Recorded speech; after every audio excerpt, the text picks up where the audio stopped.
Two young children stand side by side in what seems like a plain portrait. A girl around 9 years old and her little brother about 5. They are holding hands. At first look, it appears to be a sweet picture of brother and sister love. The photo is badly damaged. Watermarks, fading, and spots have hidden many parts over more than 130 years. But in 2023, a photo restoration expert in Vermont used digital tools to improve this picture for a family history project. She found something in the image that made her call the local police right away. What she saw was not proof of family affection. It was proof of being held captive.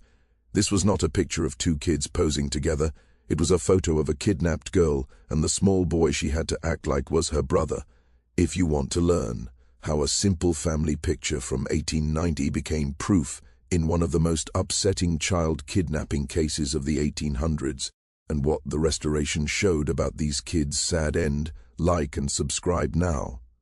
But in August 2023, photo expert Emily Richardson got a box of old family pictures from a client called David Hendris in Burlington, Vermont. David's elderly aunt had passed away recently, and while going through her things, he found a group of Victorian-era photos he wanted saved and figured out. Most were normal late 1800s family shots, serious relatives in nice clothes, group pictures, wedding images. But one photo was different. It showed two children, a girl and a younger boy, standing together against a plain background. The girl looked about 9 years old, in a simple dark dress. The boy looked around 5, in plain clothes too. They held hands. What made it strange was the writing on the back in faded pencil, Sarah and Thomas, 1890. May God have mercy on their souls. David had never heard of Sarah or Thomas in his family history. He had looked into his aunt's family tree a lot, and these names were not there at all. No Sarah, no Thomas, no young kids who died or went missing. It was like these children were not part of any family records. Emily started the restoration. The photo was in really bad shape. Bad water damage, very faded, lots of spots, big tears and folds. It would take weeks of digital work to bring back hidden details. But as Emily worked, she started to see things in the photo that worried her. First, she noticed the kids' faces. In old Victorian photos, children often looked serious or blank because of long exposure times and normal ways back then. But these kids' looks went past that usual serious face. The girl's face showed something Emily had seen in her work on old crime photos: fear. Second, she saw how they held hands. It was not the easy holding of siblings just posing. The girl's hold on the boy's hand looked strong. Her knuckles showed tightness, her fingers wrapped hard around his small hand, and the boy's body seemed like he was being kept there, not posing on his own. Third, the detail that really scared her came when she improved the background behind the children. In the damaged original it was hard to see, but after fixing, Emily could make out something hidden by over 130 years of wear: chains. Iron chains fixed to the wall, hanging down about 3 to 4 feet, at a height right for holding a child. Emily contacted David Hendris right away with what she found. Together, they started looking into where the photo came from. David's Aunt Margaret had never talked about this picture. She kept it hidden in a locked box in her attic, along with a few old newspaper clippings that David found. When David looked at those clippings, the story started to come out. The Burlington Daily News from September 14, 1890, said a local girl was missing. 9-year-old Sarah Mitchell had disappeared from her home, and her family needed any help. The Burlington Daily News from October 3, 1890, said the missing girl's mother had died from sadness. Sarah Mitchell was still gone after 3 weeks, and the town felt the double loss. The Burlington Daily News from November 21, 1890, talked about strange deaths in Woodstock. 2 children were found dead in an empty house. No one knew who they were, and the case was still open. David's Aunt Margaret was born in 1888. She was only 2 in 1890, too little to remember much, but her mother, David's great-grandmother, had kept the clippings and the photo for some reason. Emily and David took the photo and clippings to Dr. Catherine Morris, a historian who studied Victorian crime at the University of Vermont. Dr. Morris looked in old records and found the full file on the Sarah Mitchell kidnapping case. It was a case that shocked Burlington in 1890, but was later forgotten quietly. What she found was a tale of cruel evil, a bad investigation, and children who went through terrible things before they died. The photo Emily fixed turned out to be the only picture left of Sarah Mitchell and the boy she tried to protect until the end. It was a photo taken by her kidnapper as a sick keepsake. When Emily finished the digital fix of the children's faces, the clear details were very sad. Dr. Morris brought in Dr. James Patterson, a forensic psychologist who looked at faces in old photos and crime proof. The girl's face, Sarah's, did not show the usual blank or serious look of Victorian child photos. Her face had many signs of strong fear and deep upset. Sarah's eyes were open wider than normal, showing a lot of white above and below the irises, a clear sign of fear. Her pupils looked big even in bright photo light, linked to very high stress. Most important, Sarah was not looking at the camera. Her eyes went a little left, toward whoever ran it, with a look Dr. Patterson called desperate begging or quiet plea. Her eyebrows were up and pulled together in the middle, making deep lines, the normal human look of fear, pain, and asking for help. Sarah's mouth was not normal. Her lips pressed so tight they looked pale and without color, even in black and white. The corners turned down. Her jaw showed tight muscles that made shadows under her cheeks. Overall, Sarah's face looked thin and empty. Her cheekbones stuck out, and her eyes looked deep in. This was not a healthy child who ate well. This was a child going hungry and under constant stress. Dr. Patterson said, "This child shows every sign of long trauma, sudden fear, and being trapped in the mind.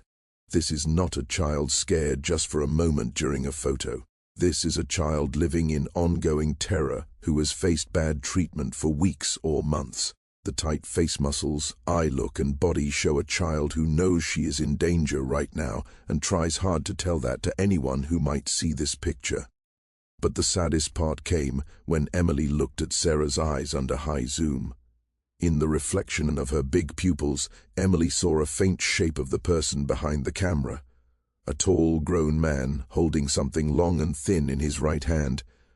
From its shape it looked like a cane or stick, something used to punish. Sarah was not just scared. She posed under the threat of getting hurt soon. The boy's face, likely Thomas's, told a different but just as bad story. His look showed no fear. Instead, it showed total empty feeling. His eyes looked blank and not focused, staring at nothing. His mouth hung open a bit. His face had no feeling at all, no fear, no joy, no interest, nothing. Dr. Patterson said this child showed signs of deep pulling away and learned giving up. This was the face of a child so hurt that his mind had shut down to stay safe. He was not really there in the photo.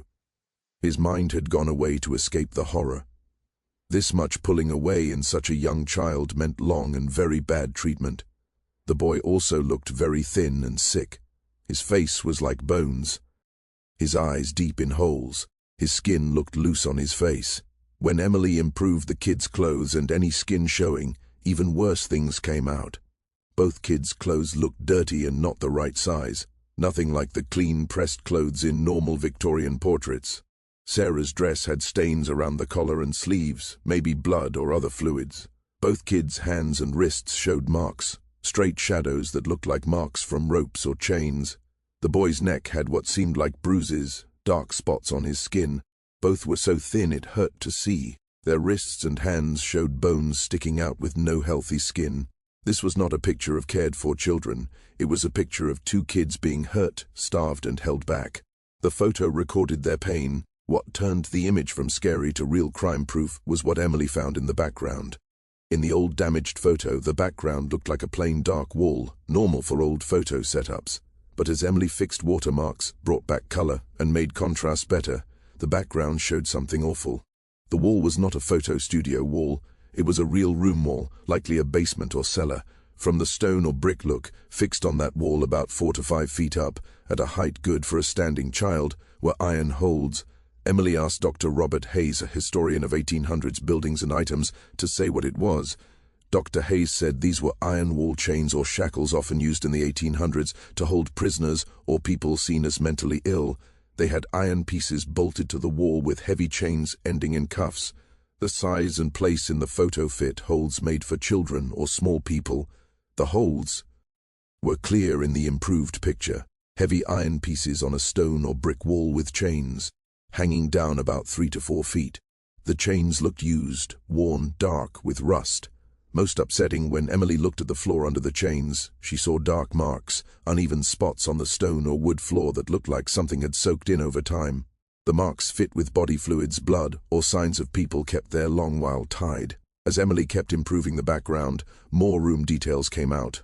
The walls were rough stone or old brick. This was not a nice room, but a cellar or basement. Small high windows near the top, normal for basements, but they looked covered or blocked. No outside light came in. The only light in the photo was from lamps the photographer used. In one corner there was what looked like a small bed or straw pile on the floor. Simple sleeping spot that meant someone stayed there a long time. Near the kids' feet, partly seen on the floor, was what looked like a metal bucket or pot for waste, showing the children had no real bathroom. The whole feel was clear. This was a prison room in a basement, made and set up to keep people, especially children, locked up. Dr. Morris worked with photo experts to check the picture's style. It was taken with good equipment. The light, focus, and setup showed someone who knew photography well. The background, place, kids' positions, and camera view all showed planned choices. This was not a quick photo. It was a careful portrait. Whoever took it set up real photo gear inside a basement prison, took the hurt and hungry children out of their chains, placed them on purpose, and made a nice-looking picture. All while keeping them scared with threats, as seen in the reflection in Sarah's eyes. This was not police work. It was a picture by the kidnapper himself, a keepsake photo to show his captives. From the date of 1890 and the news about Sarah Mitchell going missing and later finding 2 children's bodies, the photo was likely taken days or weeks before they died. It was one of the last pictures of Sarah Mitchell, and maybe the only one of the boy who died with her. Dr. Morris looked at full old records of the Sarah Mitchell case from Vermont state files. What she found was a story of bad police work and protection that let the children die. Sarah Mitchell, 9 years old, went missing from her Burlington, Vermont home on September 12, 1890. She was playing in the front yard around 4 in the afternoon. When her mother called her in for supper, Sarah was gone. No one saw anything, no fight signs, no trace. Her mother, Elizabeth Mitchell, a widow since her husband died 2 years before, told police right away. Burlington police started looking. The main officer was Detective Robert Carrington, 52 years old, with 20 years on the force. From the files, Carrington did little. He talked to neighbors, but no one saw anything odd. He checked train stations, but no girl like Sarah was found. He looked in nearby woods and found nothing. After just 2 weeks, Detective Carrington said Sarah probably ran away or fell in Lake Champlain and closed the case. Elizabeth Mitchell begged him to keep looking. She said Sarah would never run away and ask for more work. Carrington told her to accept the girl was gone and went to other cases. 3 weeks after Sarah went missing, Elizabeth Mitchell died. Said to be from pneumonia. Family said she died from a broken heart, losing hope for her daughter. The suspect no one checked. Dr. Morris found something shocking in the old files. There was a suspect. Many neighbors saw a man in the area that day who did not live nearby. He was watching kids play and left soon before Sarah vanished. Neighbors said he was a man about 45 to 55, tall, dressed well, with a leather bag, maybe camera things, and driving a small wagon.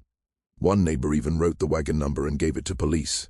Detective Carrington's report noted this, but did nothing. He never found the wagon owner, never talked to the man, never followed it.